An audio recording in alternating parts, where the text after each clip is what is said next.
All right, doctor, I'm going to ask you a couple more vaccination questions because I want to get these out of the way. It's the thing that everybody asks about and we get the angry emails about.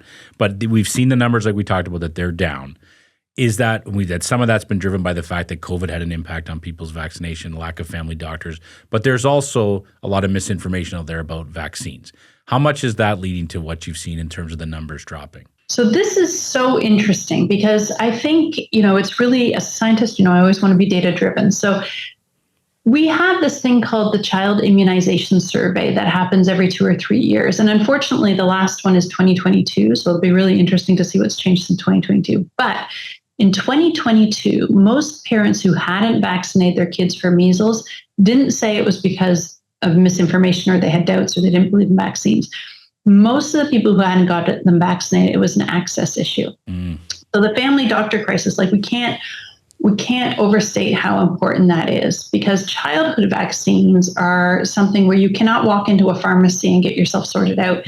Childhood vaccines are done in family doctor practices. So when 30% of people in the country don't have a family doctor, or 30% of families don't have a family doctor, that really impacts people's ability to get vaccinated.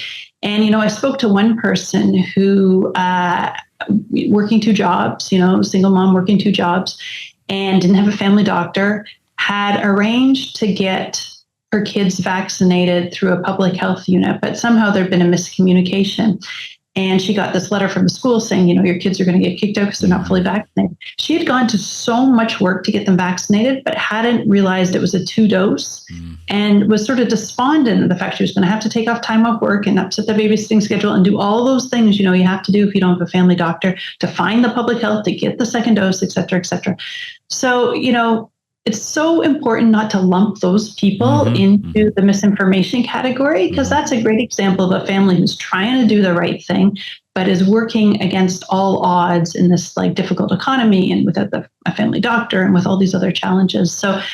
So yes, misinformation is a problem for sure. It's hard to quantitate how big a problem is. But again, most Canadian parents, when they don't get vaccinated, it's an access issue, not a hard no, I don't deal with vaccines issue. If anything, I hope people listen just to that part of our conversation. Absolutely. Because you know what? I came into this and we've talked about misinformation, and that's part of the misinformation. We think that it's all misinformation, but it's not. There's people that, yes, are part of that group that are just never going to get their kids vaccinated. But a lot of it is access. We take that for granted. I'm 49. When I was 10, I could walk in my doctor's office every day. You could get a doctor's appointment open. We all had family doctors, and they did everything. My parents, I don't think were keeping track of. I mean, they had the card, but the nurse was doing it. They were keeping it. So that's very important. You mentioned that, doctor, too. So I do appreciate that. I guess the thing for me, one of the things that still sticks out is we do see that increase in exemptions that the kids are getting from their parents, right? When they go to get this, because the schools are threatening with suspension, and you can get an exemption for a medical reason. But there's also non-medical reasons, whether it be religious or just a conscious objection to getting this. And I think I just did some Googling, as you mentioned, before we came on. I think it's some school boards reported up to 5% of kids were getting these exemptions. Is it too many, doctor? Yeah, it is. And, this is probably the most controversial thing I'm going to say, but we really have to close that down. So the number of people who need a medical exemption is minuscule. And the people who would need a medical exemption are probably so sick that they're not going to public schools anyhow. So obviously there's no question that should be allowed. There are none of the major religions have any problem with vaccines. So none of the faith leaders from any major religion are against vaccination. There are a few very minor religions that don't allow Western medicine or modern medicine of any description. And so for those groups, I can come to terms with the vaccine exemption because A, there's not very many of them, and B, it is a truly held deeply religious belief, and we're a pluralistic society. But that does not mean that everyone then gets an exemption based on anything. In fact, it's the opposite. If we want to protect those small minority groups, the rest of us have to step up and do our part. So Alberta and Ontario have the easiest to get conscientious objections, and we are the epicenters of the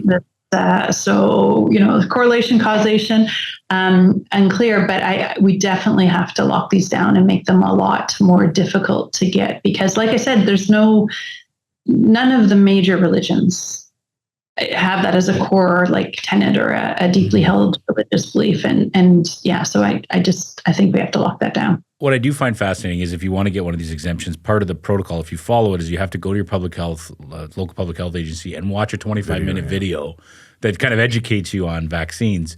I'm wondering, do you have any scientific data or anecdotal data, doctor, on whether people walk either saying, you know what, I'm glad I watched it. I'm going to change my mind. I'm going to get my kid vaccinated. And, it comes back to not trying to save money and do things right. Like a conversation with a person. I had, I'll tell you a little story about the beginning of the pandemic. Very, very beginning, vaccines were just coming out, and someone asked me to do an Instagram live, and I was so terrified because I'm old and I don't know how to do an Instagram live, and where people could sort of write in their questions and stuff like that. And one of the students in my lab had her roommate's whole family was anti-vaccine, but she asked them to tune in, and they typed in their questions and things like that, and answered the questions, things like that. And they came back to me about 6 months later and had said, "We want to thank you because my grandmother was not going to get the vaccine until she saw your thing." She got the vaccine. She ended up in the hospital with COVID during the Delta wave when things were really bad. And the doctor said she never would have survived if she hadn't been vaccinated. Wow. And, you got to answer people's specific questions and talk to people directly and show that you care. And that, you're not just doing this to check off some government paperwork. You have to be an empathetic person that really, really listens if you want to change hearts and minds. Maybe those people got exemptions because they have, an idea that could easily be dispelled but wasn't addressed in that video. We got to get the human back. You know what I mean? Yes, yeah. Well, that's why we have conversations like this. A lot of good humans in the room, I would say. I'm hogging the microphone. I'm sorry, Doc, but I'm going to ask another question. I just want to give one chance because there are going to be obviously people who watch this and they're going to send us an email saying the MMR vaccine is not safe. What do you say to people who have any doubt that this is not a safe vaccine? So we have got so much data on this. I mean, there have been, even in Canada, we've had this vaccine in almost the exact same form since 1969. We've had, so much use of it. Are there extremely rare things that can go wrong with vaccines? Yes. Although the MMR one is one of the safest ones we have. But any of those things that can go wrong with vaccines are much more likely to go wrong with the infection. Much, much more likely infection. And measles has the biggest differential between rare side effects and possible long-term serious health issues of any of our infections out there. So any myth you've heard about associations with autism or anything else have been debunked so incredibly thoroughly that and again, we have post-monitoring where after vaccines, we have a monitoring system for looking at them. I mean, we really, truly do look for things that could go wrong and address those things. And this has just been such a workhorse of the vaccine schedule, not just in Canada, around the world, that, there just isn't data to support that concern.